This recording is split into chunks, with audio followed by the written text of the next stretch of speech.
10절까지 말씀을 같이 보도록 하겠습니다.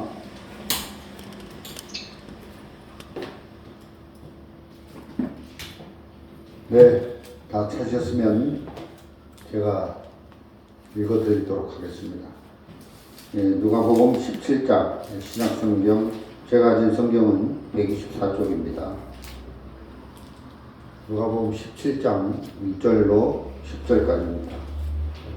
제가 읽겠습니다. 예수께서 제자들에게 이르시되 실족해 하는 것이 없을 수는 없으나 있게 하는 자에게는 화로다. 저가 이 작은 자 중에 하나를 실족해 할진대 차라리 연자맷돌을 그 목에 메우고 바다에 던지는 것이 나으니라. 너희는 스스로 조심하라. 만일 내 형제가 죄를 범하거든 경계하고 회개하거든 용서하라. 만일 하루 7번이라도 내게 죄를 얻고 7번 내게 돌아와 내게 회개하노라 하거든 너는 용서하라 하시더라. 사도들이 주께 여짜오되 우리에게 믿음을 더하소서 하니 주께서 가라사대 너희에게 겨자씨 하늘만한 믿음이 있었다면 이 뽕나무더러 뿌리가 뽑혀 바다에 심기라 하였을 것이요 그것이 너희에게 순종하였으리라. 너희 중에 누게 밭을 갈거나 양을 치거나 하는 종이 있어 밭에서 돌아오면 저더러 곧 와 앉아서 먹으라 할 자가 있느냐. 도리어 저더러 내 먹을 것을 예비하고 띠를 띠고 나의 먹고 마시는 동안에 수종 들고 너는 그 외에 먹고 마시라 하지 않겠느냐. 명한 대로 하였다고 종에게 살해하겠느냐. 이와 같이 너희도 명령받은 것을 다 행한 후에 이르기를 우리는 무익한 종이라. 우리 해야 할 일을 한 것뿐이라 할지니라. 10절 말씀까지 읽었습니다. 네, 오늘 누가복음 10장에 누가복음 17장에 예수님께서 예수님을 따르는 제자들에게 말씀을 하셨죠. 사도들이죠. 예수님 제자들이니까 12사도 베드로, 요한 이런 예수님의 제자들에게 말씀을 하셨는데 어떤 부분을 말씀하셨냐면 실족해 하는 것이 없을 수는 없으나 있게 하는 자에게는 화로다. 실족해 하는 이 부분을 말씀을 하신 거예요. 실족해 한다. 좀 말이 어렵죠. 실족해 한다는 게 뭐냐 이렇게 내놓고 싶은데 넘어지게 한다는 거죠. 울무나 함정을 넣어서 이렇게 교회 지체들을 걸려서 넘어지게 잡아뜨리는 일을 하는 걸 말하는데 사실 교회는 사람을 세우는 곳이지 사람을 자빠지게 넘어지게 하는 넘어뜨리는 게 이제 교회의 본연의 임무가 아니잖아요. 근데 이제 2절에 보면 저가 이 작은 자 중에 하나를 실족해 할진데 저가 이 작은 자 중 정말 어린아이와 같이 작은 자 중 하나를 실족해 할진데 차라리 그런 일을 하면 차라리 연자맷돌을 그 목에 메우고 바다에 던지는 것이 나으니라 이렇게 되어 있습니다. 그 실족해 하는 그 장본인이 있다면 그 사람은 목에다가 연자맷돌을 달아가지고 바다에 그 사람을 던져버려라. 예수님이 그렇게 말씀을 하고 있다는 거죠. 그 연자맷돌 이제 우리가 그 맷돌 그 사람이 가는 맷돌 있잖아요. 콩이나 이런 걸 막 이렇게 갈잖아요. 거기 넣어서 사람이 가는 맷돌은 그냥 조그마한 맷돌인데 이 연자맷돌은 짐승이 소나 낙이나 이런 게 이제 그 큰 막 엄청 큰 그런 이제 그 돌을 이제 짐승이 끌고 가면서 뺑뺑뺑 돌면서 이렇게 그 가는 그 곡식을 가는 그런 맷돌인데 이 굉장히 큰 맷돌이라는 거죠. 그래서 이제 소가 끌기도 힘든 그런 큰 연자 맷돌을 목에 걸어가지고 그 사람을 바다에 빠쳐버리면 절대 그 사람은 바다에서 스스로 헤엄쳐서 나올 수가 없는 거죠. 이 바다에서 이제 빠져나올 수 없다. 그만큼 예수님은 실족해 하는 일이 있어서는 안 된다. 교회 안에서 사람을 잡아뜨리고 사람을 넘어뜨려서는 절대 안 된다. 그래서 이제 실족해 하지 말아야 될 부분을 예수님이 아주 강하게 그 제자들에게 강조를 하고 있는 부분을 볼 수 있습니다. 3절에 너희는 스스로 조심하라. 그러니까 실족해 할 수도 있고 내가 사람들에게 구원받은 형제 자매들을 넘어뜨리고 시험 들게 하고 그들을 자빠지게 할 수도 있지만 너도 이제 스스로 조심하라. 너도 실족해 될 수 있다. 너도 이제 그런 일에 빠질 수가 있다. 그러니까 본인도 이런 일에 조심을 해라.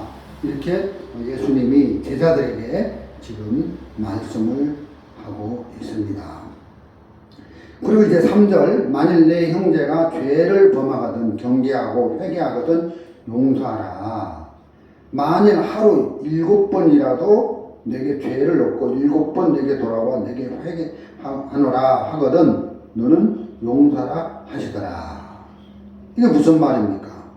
자, 형제가 죄를 범하거든 경계하고, 이 말은 책망을 해라, 징계를 해라, 이런 말이죠. 책망을 했는데 그 책망을 듣고 회개하거든 용서하라는 거예요. 그러니까 형제가 죄를 범했다고 버리거나 그 형제를 잡아뜨리거나 이렇게 하지 마라. 실족해 하지 마라. 도리어 이제 책망을 해서 회개하거든 다시 용서를 하고 받아들여라. 그래서 그런 형제를 교회 가운데 실족해 빠지지 말게 하고 세워라. 이렇게 지금 예수님이 제자들에게 말씀을 하고 계신다는 것이죠. 그러면서 이제 만일 4절에 하루 7번이라도 내게 죄를 얻고 돌아와 내게 회개하노라 하거든 너는 용서하라. 참 이제 예수님이 이게 하루입니다. 7번이라도 죄를 짓고 내가 돌이킵니다. 내가 회개합니다 하고 이렇게 고백하면 다시 용서하고 받아서 세우라는 거예요.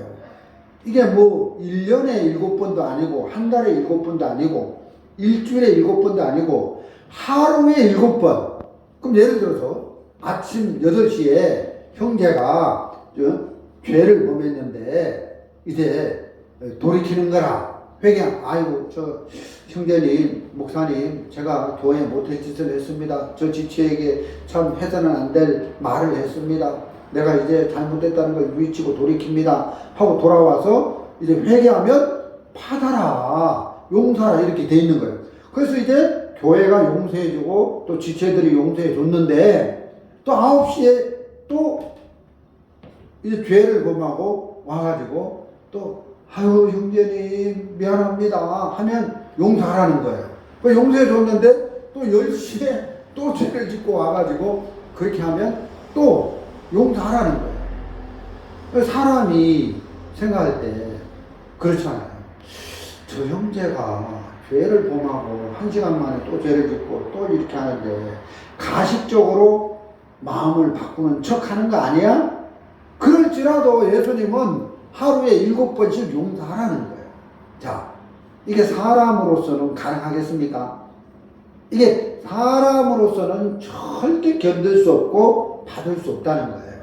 그래서 사람으로서는 할 수 없고 하나님으로서는 할 수 있다는 거죠.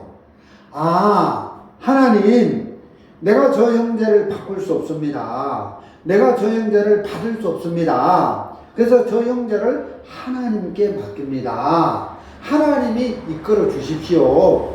하나님이 저 형제를 바꾸시고 이끄시면 저 형제가 바뀌겠습니다. 저 자매가 변화를 있겠습니다 하고 하나님에게 맡기는 거죠. 예를 들어서 아버지가 자녀들하고 같이 사는데 자녀들이 말썽을 부리고 말을 안 듣는 거예요. 그 쥐어 팬다고 되겠습니까? 막 꾸짖는다고 되겠습니까? 윽박 지른다고 바뀌겠습니까? 안 되는 거예요. 그때는 어떻게 해야 되냐? 하나님, 내가 내 자녀들을 바꿀 수 없습니다. 하나님, 당신에게 맡깁니다. 당신이 일을 하시면 우리 아이들이 바뀔 수 있겠습니다 하고 하나님을 바라보고 하나님이 일할 것을 믿는 믿음을 가지고 하나님께 맡기는 거예요. 그래서 7번이라도 내가 죄를 지었고 용서를 구하고 또 회개를 하면 그 형제를 받으라 이렇게 되어 있는데 5절에 사도들이 주께 여짜 우리에게 믿음을 더하소서. 그러니까 이런 말씀을 들으니까 지금 예수님의 제자들은 예수님의 제자인데도 불구하고 도저히 우리는 할 수 없습니다. 어떻게 7번씩 하루에 이렇게 죄를 지은 형제를 우리가 받을 수 있겠습니까? 우리 마음으로는 안 되니까 주님, 우리에게 믿음을 더해 주십시오. 믿음을, 더 큰 믿음을 주십시오. 이렇게 말씀을 한다는 거죠.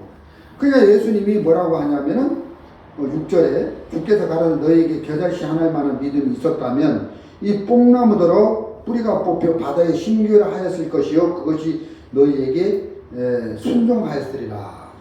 겨자씨 하나만한 믿음을 이야기하면서 그러니까 지금 이 제자들은 겨자씨 하나만한 믿음도 없다는 거죠.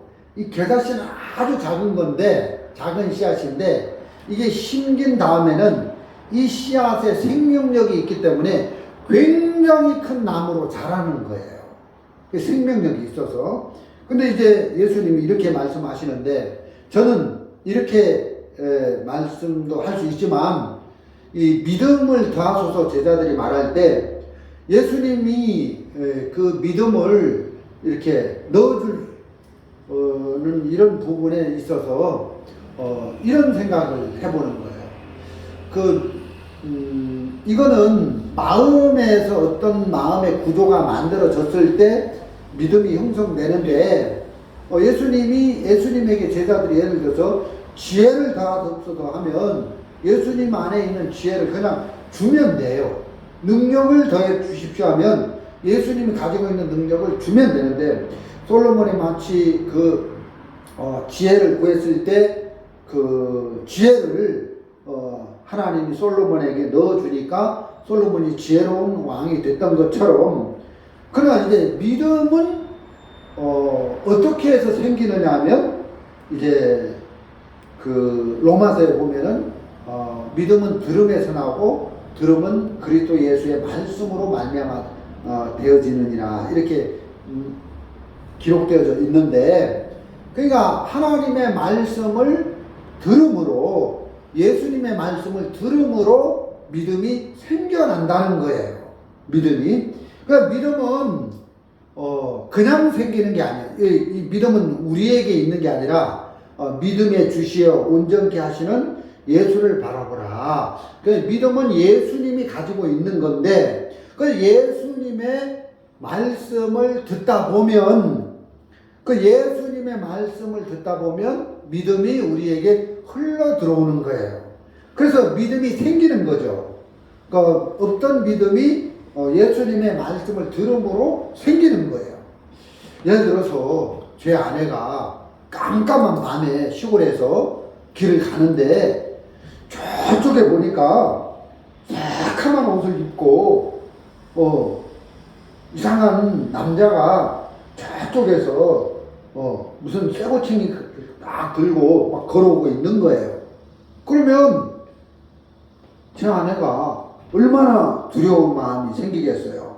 막 무섭고 떨리고 요즘 막 흉기 들고 난동을 부리는 사람들이 많다는데 혹시 저 사람이 강도가 아니야?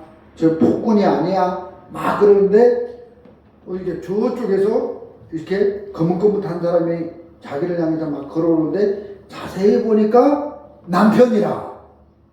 아, 내 남편이네. 그 남편이라는 사실을 안 순간 두려움이 해방되고 무서움이 떠나가고 평안하고 이렇게 이 마음이 이제 안식 가운데 쉼을 누릴 수 있다는 거죠. 왜? 아니까. 아, 저분이 내 남편이로구나. 아는 만큼 믿음이 생기는 거죠. 믿어지는 거죠. 아, 저분은 나를 해치는 분이 아니라 나를 도와주는 분이야 하고 내 남편이라는 것을 아는 만큼 이제 평안이 찾아오고 마음에 그 믿음이 찾아오고 하는 것처럼 믿음이라는 것은 예수님을 얼마만큼 아느냐, 예수님을 얼마만큼 알게 되느냐에 따라서 이제 마음에서 믿음이 생겨나는 것이지, 그냥 믿음을 더하소서 한다고 이제 믿음이 오는 게 아니라는 거죠. 그래서 믿음은 들음에서 나고 들음은 예수님의 말씀으로 된다. 그래서 예수님의 말씀을 듣다 보면 예수님을 알게 되고, 예수님을 아는 만큼 얼마만큼 예수님을 아는가에 따라서 믿음이 생겨나는 거죠. 아는 만큼 믿음이 생겨난다. 이렇게 저는 말을 하고 싶은데, 예수님 그렇게 말을 안 하고 겨자씨하날 만한 믿음이 있었다면 이 뽕나무더러 뿌리가 뽑혀 바다에 심기오리라 하였을 것이요 그것이 너에게 순종하였으리라. 주님이 이렇게 믿음이 겨자씨 하날 만한 믿음이 있었다면, 그러니까 이제 겨자씨 하날 만한 아주 작은 믿음도 제자들에게 없다. 그러니까 이제 그 주를 믿는 믿음, 주님에게로부터 흘러들어온 믿음이 없으니까 결국 제자들은 교회 안에 지체들을 세울 수 없고, 그런 믿음이 없을 때 실족해 할 수밖에 없는 그런 삶을 살 수밖에 없는 부분을 말씀하시면서, 또 7절에 너희 중에 누게 밭을 갈거나 양을 치거나 하는 종이 있어 밭에서 돌아오면 저더러 곧 와 앉아서 먹으라 할 자가 있느냐. 도리어 저더러 내 먹을 것을 예비하고 띠를 띠고 나이 먹고 마시는 동안 수종 들고 너는 그 후에 먹고 마시라 하지 않겠느냐. 명한 대로 하였다고 종에게 살해하겠느냐. 이와 같이 너희도 명령받은 것을 다 행한 후에 이르기를 우리는 무익한 종이라 우리 하여야 할 일을 한 것뿐이라 할지니라. 그래서 이제 믿음에 관한 말씀을 하시면서 이제 어떤 사람이 밭에서 또 양을 키고 하다가 이제 양을 돌보다가 이제 주인이 집에 돌아왔는데 그 종들이 있는데 이렇게 이제 밭에서 양을 키거나 이제 그 밭을 갈거나 양을 치는 중에서 이제 돌아왔는데, 돌아오자마자 이제 종들이 막 밭에서 밭 갈고 양을 돌보고 하다가 와서 시장할 거 아니에요. 근데 집에 딱 돌아왔는데 주인이 이렇게 먹고 마시게 하는 게 아니라 이렇게 그 주인이 이제 음식을 잘 먹을 수 있도록 주인을 섬기고 주인에게 뒷바라지를 하고 이렇게 한 다음에 주인의 그 시종을 다 돌본 다음에 이제 주인이 그 다음에 이제 너 먹을 것을 먹어라 이렇게 한다는 거죠. 그래서 이제 9절에 명한 대로 하였다고 종에게 살해하겠느냐 그렇게 안 한다는 거예요. 너희 이와 같이 너희도 명령받은 것을 다 행한 후에 우리는 무익한 종이라 우리 하여야 할 일을 한 것뿐이라. 여기서 이제 무익한 종이다 이 부분이 이제 나오는데, 무익한 종 그러니까 이제 무익이라는 것은 주인에게 이익을 줄 수 없는 종. 어떤 사전에 국어사전에 이 무익한 종을 놓고 쳐보니까 그 낱말풀이 뜻이 뭐라고 나오냐면은 이제 주인에게 이익을 줄 수 없는 종. 다른 말로 하면 바꿔서 말하면 손해를 끼치는 종, 해를 끼치는 종, 주인에게 전혀 도움이 안 되는 종, 이렇게 나오더라고요. 그러니까 이제 우리가 하나님 앞에 그렇다는 겁니다. 우리가 하나님 앞에 도움을 줄 수 없는 종이다. 우리의 근본 모습은 하나님의 일을 도움을, 이익을 주는 게 아니라 해치는 위치에 있는 종이다. 주인에게 손해를 끼치는 종이다. 이렇게 말씀을 하고 있다는 거죠. 사실 종이라는 표현, 이 시대는 뭐 종으로 살아보는 사람들이 별로 없어서 잘 느끼지 못하는데, 노예라는 표현이 맞겠죠.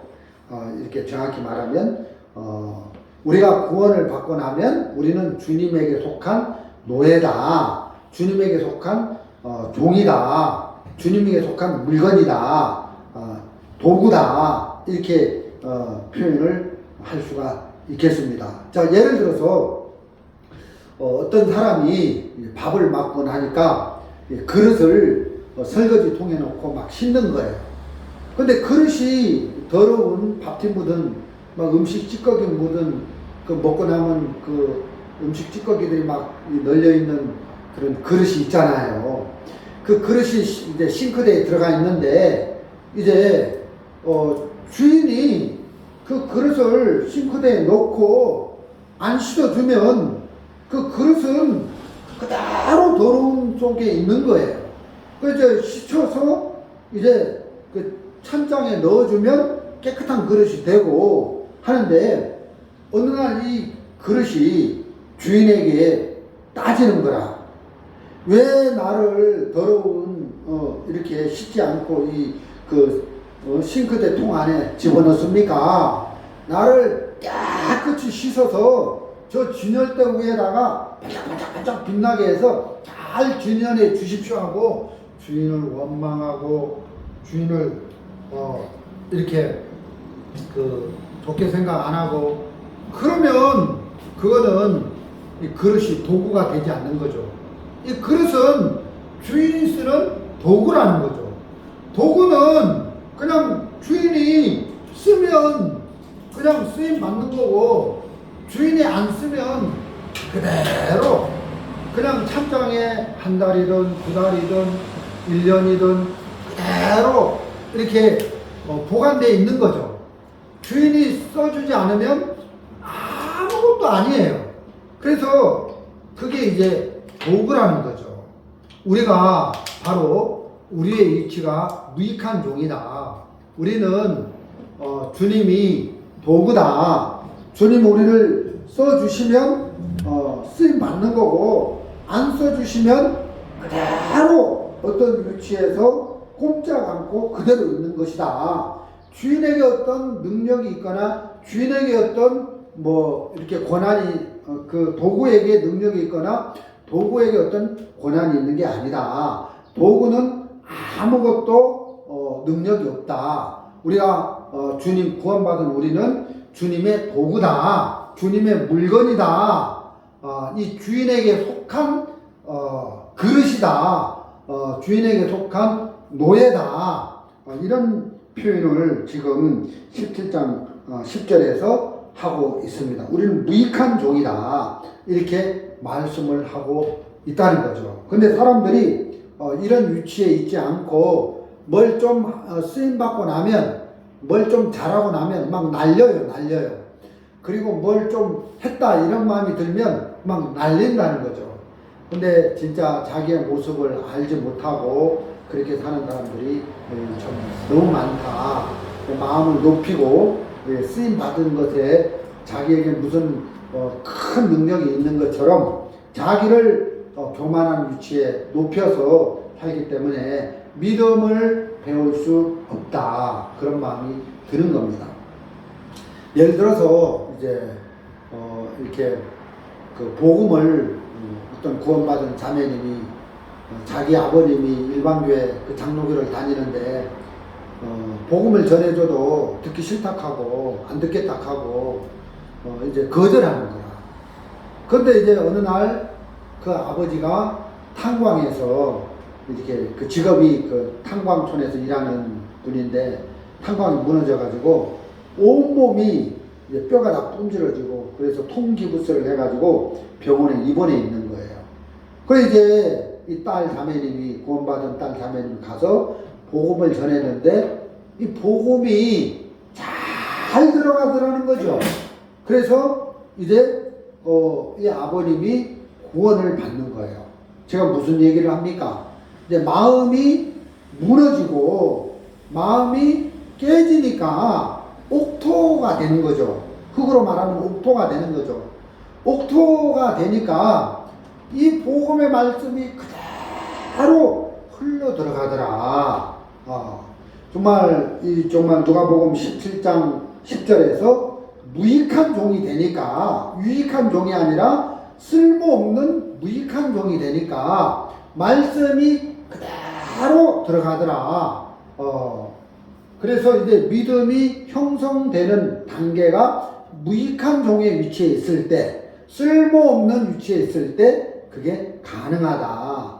이런 표현을 해봅니다. 사실 이렇게 성경 복음서에 12해 동안 혈루증 걸린 여자에 대한 이야기를 우리가 알잖아요. 근데 12해 동안 하열, 혈루증 병이 걸린 여인이 어느 날 예수님의 소문을 듣고 예수님의 옷자락에 손만 닿아도 내 병이 낫겠다. 그러니까 이 여자는 마음의 상태가 정말 길이 없는, 정말 아무것도 할 수 없는 그 위치의 상태에 머물러서 믿음을, 예수님의 말씀을, 예수님의 능력을, 예수님을 믿는 믿음이 그 마음에 형성될 수밖에 없는 그런 마음의 구조를 가지고 있었기 때문에 이런 은혜를 입을 수 있었다, 이런 마음이 드는 거죠. 12해 동안 혈루증 걸린 이 여인이 어느 날 그 병을 낫고 싶어서 진짜 자기가 가진 돈도 물질도 시간도 다 허비해 가면서 의원에게 다 썼는데, 소비하면서 썼는데 도저히 이제 병이 안 낫는 거예요. 그래서 몸도 망가지고 이제 물질도 다, 돈도 다 소비되고, 그래서 이제 아무것도 할 수 없는 그런 쓸모없는 상태까지 간 거죠. 길로 말하면 길이 없는 상태가 된 거죠. 그때 예수님의 소문을 들었어요. 그때 이제 예수님의 소문을 듣고 이렇게 저 예수님의 옷자락에 손만 대어도 내 병이 낫겠다. 그러니까 믿음이 형성된 거죠. 그래서 이제 이 12해 동안 이렇게 혈루증 병에 걸려서 고통하던 이 여인이 예수님을 믿는 믿음을 가지고 병에서 낫는 걸 볼 수가 있었습니다. 성경에 보면 에스겔 28장입니까? 마귀에 대한 이야기, 천사장 마귀에 대한 이야기잖아요.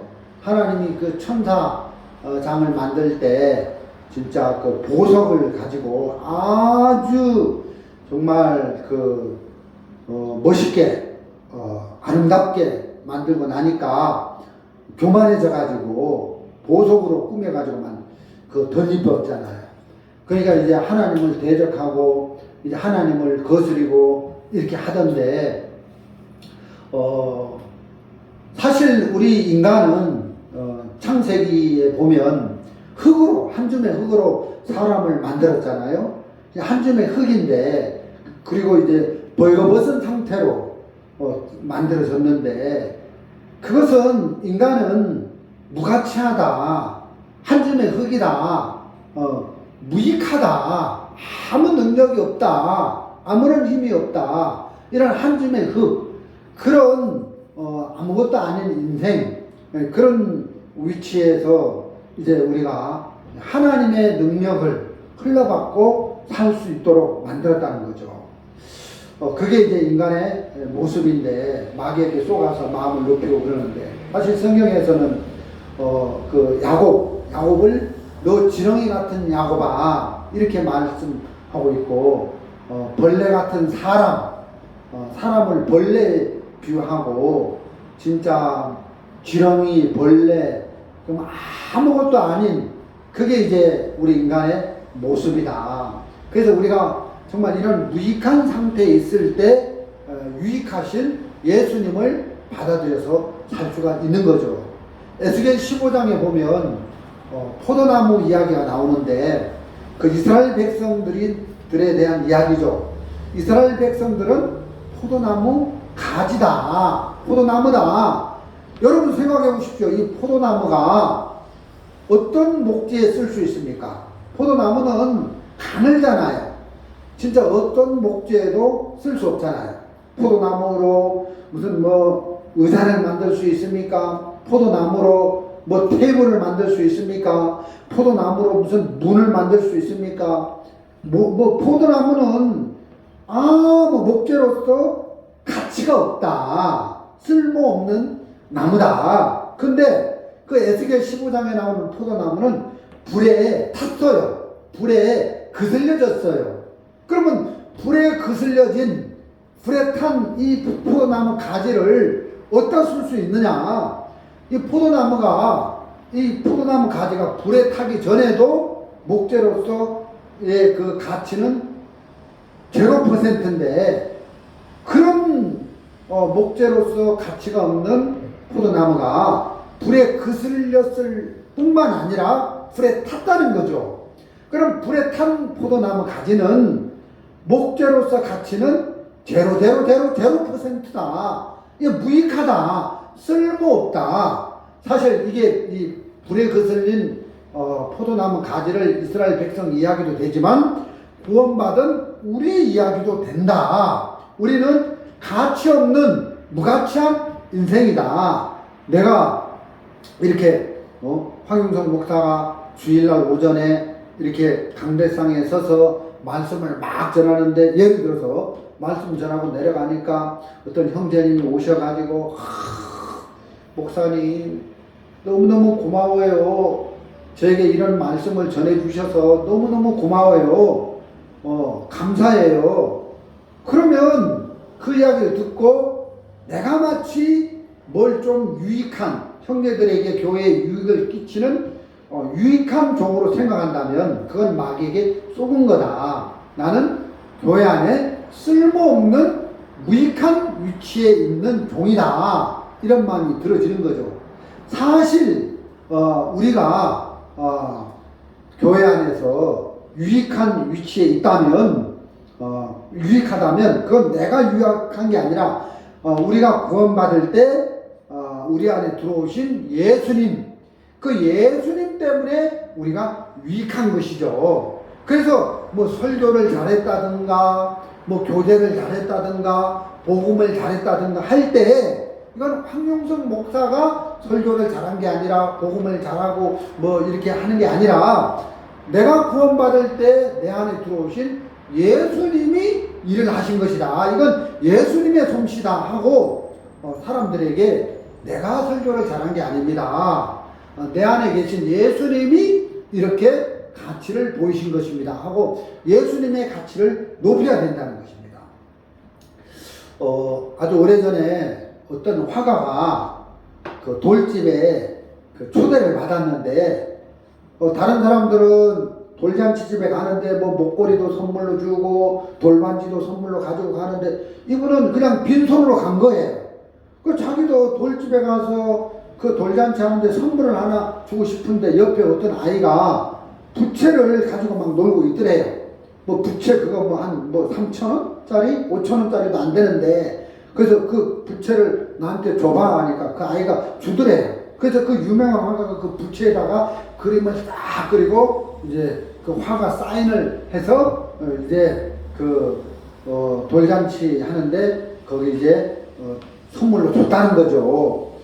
그 사인을 한 그 부채는 가치가 100만 원짜리가 되는 거예요. 그 부채의 가치는 100만 원짜리가 되는 거예요. 그 화가가 그림을 그리고 사인을 했는데 그 화가에 사인한 그 부채의 가치는 100만 원짜리다. 그러면 그 부채 자체에게 가치가 있는 게 아니라 그 화가가 그 부채 그림을 그리고 사인을 했다. 그 사인의 가치가 100만 원짜리라는 거예요. 그럼 그 사인을 빼버리면 그 부채의 가치는 1,000원짜리 밖에, 뭐 3,000원짜리 밖에 안 된다는 거죠. 자, 우리가 그렇다는 거예요. 우리가 가치가 있다면 구원을 받을 때 성령이 우리 마음에 인쳤다는 거죠. 그래서 성령이 우리 안에 계신다. 다른 말로 하면 예수님이 우리 안에 계신다. 그 예수님의 가치는 1,000만 원짜리도 될 수 있고 1억짜리도. 그럼 예수님의 가치가 있는 것이지, 성령이 내 마음에 인을 친 그 가치가 있는 것이지 우리 자신에게는 가치가 없다. 그러니까 우리가 구원받을 때 성령이 우리 마음에 들어와서 인을 쳤는데, 예를 들어서 우리 마음에 들어오신 그 성령이 인을 친 그 가치를 빼버리면 우리는 뭐냐? 우리는 지렁이 같은 사람이고 벌레 같은 사람이고 불에 탄 그슬린 포도나무와 같은 자다. 그래서 어떤 믿음을 우리 마음에 가지려면 이렇게 마음의 구조가 무익한 상태, 이렇게 그 부채, 도구, 어떤 노예, 아무것도 아닌 무능력 상태에 있는 이 마음의 위치가 바로 우리 본연의 마음의 위치다. 근데 사람들이 다 그 마음에서 떠나서 잘났어요. 다 할 수 있다고 생각하고 무언가를 잘하는 위치에 있어서 마음이 높고 하니까 이렇게 은혜를 입을 수 없게 되는 걸 볼 수 있습니다. 예를 들어서 구약 성경에 그 문둥이 4명 이야기를 한다면, 어느 날 그 사마리아 성 밖에 사는 이 문둥이들이 이런 생각을 했어요. 그 당시에 이제 그 기근이 심해서 이제 먹을 것이 없고 사람들이 굶어 죽고 성 안에는 이제 그 애를 삶아서 먹는데, 그 성 밖에 그 모여있는 4명의 문둥이들이 이제 안 거죠. 야, 저 성 안에도 먹을 것이 없어서 애를 삶아 먹어. 근데 우리가 저 성 안에 사람들을 바라보면 굶어 죽어. 그 사람들도 먹을 것이 없는데, 그래서 우리가 여기 앉아 있어도 죽고 성 안을 바라봐도 죽고, 그럼 어떻게 하지? 아람진으로 가자. 아람진으로 가면 양식이 있어. 저들이 우리를 죽이면 어떻게 하지? 이왕에 뭐 우리 여기 앉아 있어도 죽고 글로 가서 저들이 죽여도 죽고 죽으면 죽을 따름이라 하고 이제 아람진을 향해서 가는데, 거기에 이제 양식이 있는 거예요. 그러니까 문둥이 4명, 길이 없는 사람, 그 길이 없는 문둥이 4명에게는 믿음이 흘러 들어가는 거죠. 정말 12해 동안 혈루증으로 정말 그 의원에게 자기가 가진 모든 것을 다 소비하고 몸도 망가지고 재산도 다 떨어지고 이제 길이 없는데, 이제 아람진을 향해서 걸어갔던 문둥이 4명, 길이 없는데 그 예수님을, 하나님의 말씀을 믿게 되는 거죠. 바로 이런 그 어떤 믿음이라는 것은 그냥 마음에 형성되는 게 아니라, 내가 정말 무익한 인간이고 정말 쓸모없는 인간이고 아무것도 할 수 없는 그 무익한 위치에 들어가면 예수님의 믿음이 우리 속에 흘러 들어온다는 것입니다.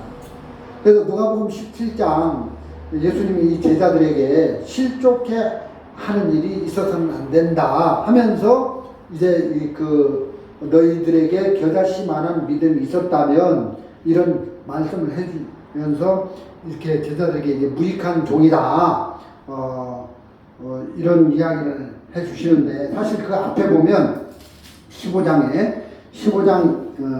2절에 바리새인과 서기관들이 원망하여 가로되 이 사람이 죄인을 영접하고 음식을 같이 먹는다 하더라.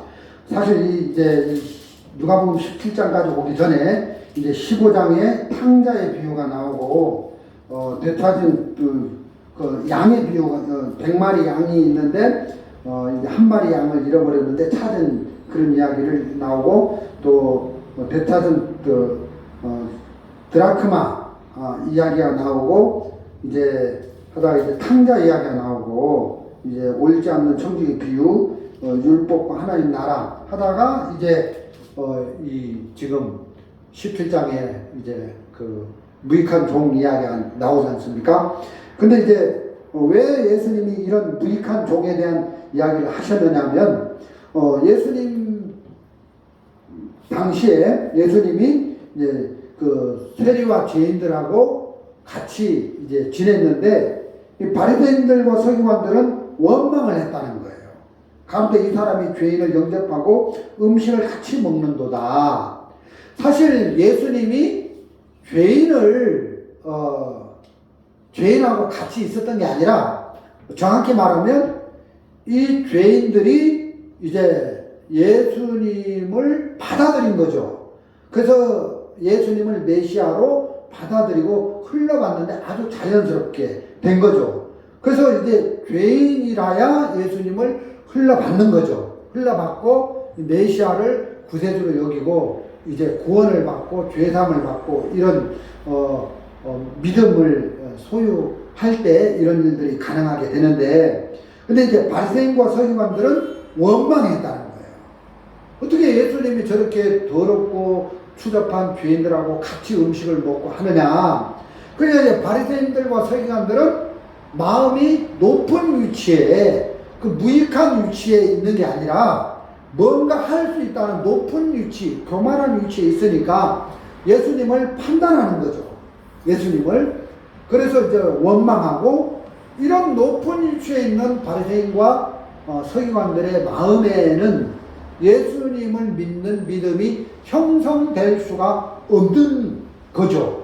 그래서 이제 바리새인들과 서기관들이 예수님을 판단하고 예수님을 원망하는데, 어느 날 예수님이 그 바리새인에게 초청을 받아가지고 바리새인 집에 들어가서 그 바리새인과 같이 음식을 먹는데, 그 동네 죄인인 여자가 이제 예수님 뒤로 와서 예수님 발을 이제 씻고 그 다음에 항유를 붓고 했는데, 그때 이제 바리새인이 그 예수님을 향해서 판단하는 거죠. 만일 예수님이 예언자, 선지자였다면 예수님 몸에다가 이제 손을 대는, 만지는 저 여자가 더러운 죄인인지를 알았을 것이다. 그런데 저렇게 더러운 죄인인 여자가 예수님의 몸에 이렇게 만지고 해도 가만히 있는 걸 보니까 예수님은 선지자가 아니다, 이러면서 예수님을 판단하잖아요. 다시 말하면 예수님이, 더러운 죄인이 예수님을 만지면 어디 더러운 여자가 내 몸에 손을 대, 저리 가! 이렇게 말을 했어야 된다는 거죠. 그러니까 바리새인은 마음이 높아서 그렇게 이야기를 하고 있는 걸 볼 수가 있습니다. 여러분, 이 이야기를 하다가 이제 15장에 탕자 이야기를 하잖아요. 자, 우리가 탕자 얘기를 해봅시다. 탕자가 어느 날 아버지 집을 떠나서 진짜 세리와 정말 그 창기와 같이 놀아나고 정말 그 타락한 삶을 살다가 이제 뉘치고 아버지 집으로 돌아왔을 때 아버지가 기뻐하며 잔치를 베풀었는데 마다들은 어떻게 했습니까? 마다들은 싫어했잖아요. 아버지를 원망했잖아요. 아버지를 판단했잖아요. 아버지, 그렇게 해서는 안 됩니다. 저 더럽게 산 동생이 돌아왔는데 잔치를 베풉니까? 이건 마땅치 않습니다. 아버지 틀렸습니다 하고 원망하고 판단을 하자라는 거예요. 자, 여기서 마다들은 바리새인과 서기관의 그 마음이고, 서기관들이고, 이 탕자는 죄인이고 세리고 정말 그 더러운 악을 행하는 그런 사람들의 모습이라는 거죠. 죄인의 모습이라는 거죠. 그러면 예를 들어서 바꾸어 생각을 해보자는 거예요. 탕자가 마다들이었다. 탕자가 마다들이었다. 근데 더러운 삶을 살다가 돌아온 작은 아들 탕자가 돌아왔을 때 그 탕자는 어떻게 했겠어요? 탕자가 맏아들이었다면, 야, 참 잘 왔다 하고 아버지가 잔치를 베풀 때 즐거워하지 않겠어요? 여러분, 예를 들어서 맏아들이 간중에 잡힌 여자가 맏아들이었다.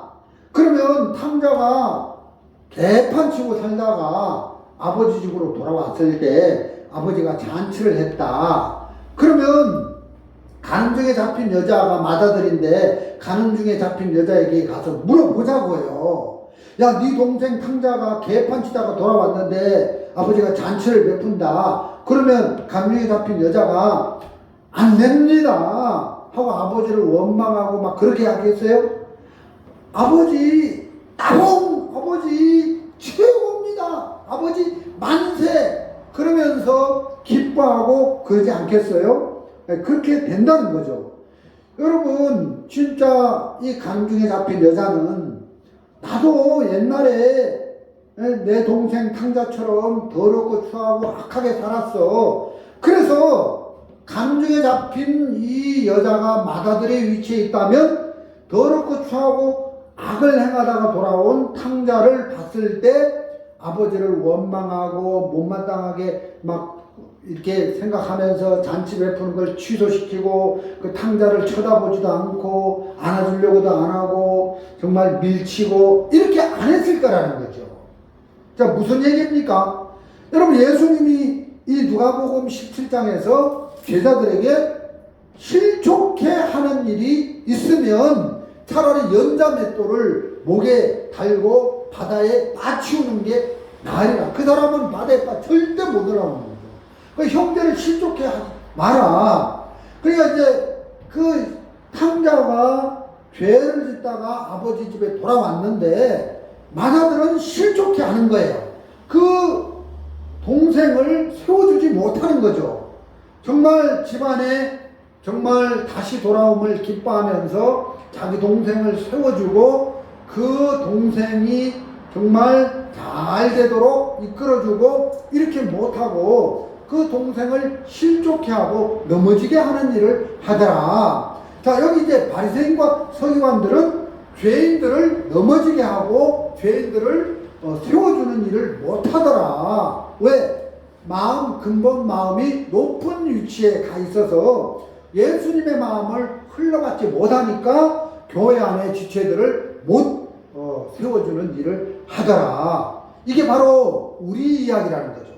그래서 저도 그간에 저도 이 바리새인과 서기관처럼 내 마음에 내가 높은 마음이 있는가, 남보다 잘났다는 그런 마음이 있는가, 교만한 마음이 있는가, 이런 마음이 있으면 남을 판단하게 되고 무시하게 되면서 교회 안에 작은 어린 지체들을 넘어뜨리게 되고 실망하게 되는데 참 슬픈 이야기다.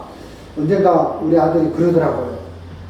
우리 집에는 누나들하고 저하고 3명이 있는데 서로 판단만 하지 절대 마음을 흘러주거나 흘러받거나 못합니다. 그래서 우리 집에는 아버지가 있어야 돼요. 아버지 말 외에는 누구 말도 안 들어요. 그러니까 전부 우리 집의 아이들도 탕자처럼 무익한 위치에 있는 아이들이 아니라 바리새인과 서기관처럼 높은 위치에 판단만 하고 있는 위치에 있으니까 서로 넘어뜨리는 일을 하지 사람을 세워주거나 사람을 품어주거나 하는 일을 못하게 되더라.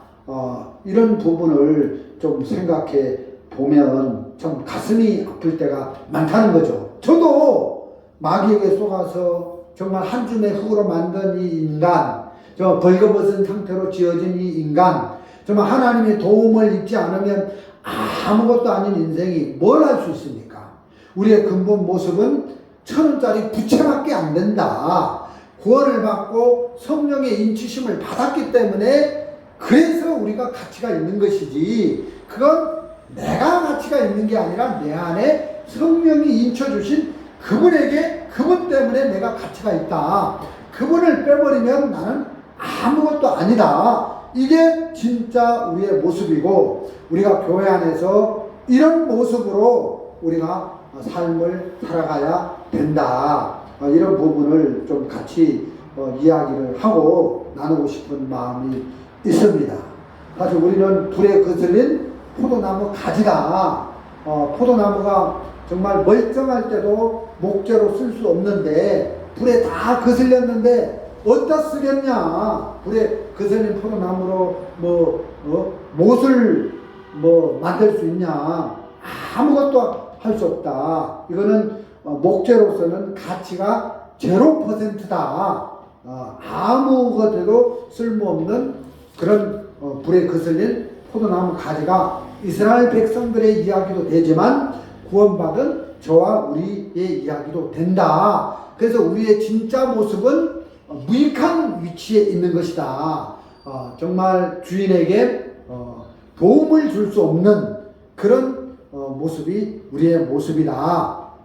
제가 설교를 잘해서 교회 성도들이 은혜를 입고 기쁨을 누리고 믿음을 갖게 됐다면 그건 내 실력이 아니라 내 안에 계신 예수님의 실력이다. 그래서 나에게 감사하고 나에게 고마운 그런 사람들에게 찾아가서 마음을 얘기하는 거죠. 사실 나는 그런 사람이 아닙니다. 나는 교회 유익을 끝일 수 있는 사람이 아닙니다.